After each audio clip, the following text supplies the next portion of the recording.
नमस्कार बंधुओं। एक बहुत छोटी सी कथा है या एक यह प्रसंग है।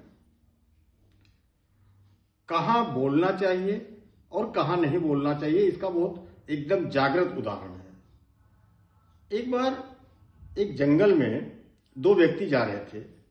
एक ने कहा कि जंगल का राजा शेर होता है।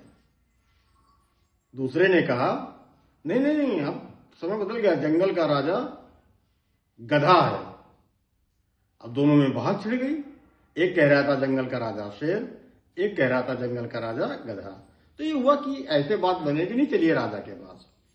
राजा के पास गए, दोनों ने अपनी अपनी बात कही कि एक ने कहा जंगल का राजा शेर होता है, दूसरे ने कहा जंगल का राजा गधा होता है। तो महाराज आप बताइए कि जंगल का राजा कौन है। तो जानकर आपको आश्चर्य होगा कि जिसने बताया था जंगल का राजा शेर होता है, राजा ने कहा इसको 4 कोड़े लगाइए और तब इसको जाने दीजिए।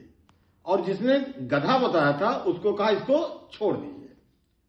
तो जिसने गधा बताया था वो तो चला गया और जिसने शेर बताया था उसको मार पड़ गई। तो उसने पूछा महाराज गलती माफ हो, मुझे बताइए मैं तो सही कह रहा था, फिर मुझे कोड़ा क्यों पड़ा। तो उन्होंने कहा इसलिए नहीं पड़ा कि आप सही बोलते हैं या गलत बोले हैं, इसलिए बोले हैं कि जब आप अपने बात पर विश्वस्त हैं कि जंगल का राजा शेर है तो उस गधे जैसे व्यक्ति से बहस क्यों कर रहे हैं। इसलिए अपात्र व्यक्ति से जहां जो आपके मन में ये पता हो कि हाँ ये चीज सही है, तो उसको गलत साबित करने वालों के बीच में कभी बहस नहीं करना चाहिए। बाकी सोच आपका, विचार आपका, और देखते रहिए हमारा YouTube चैनल अशोक के शब्द। धन्यवाद।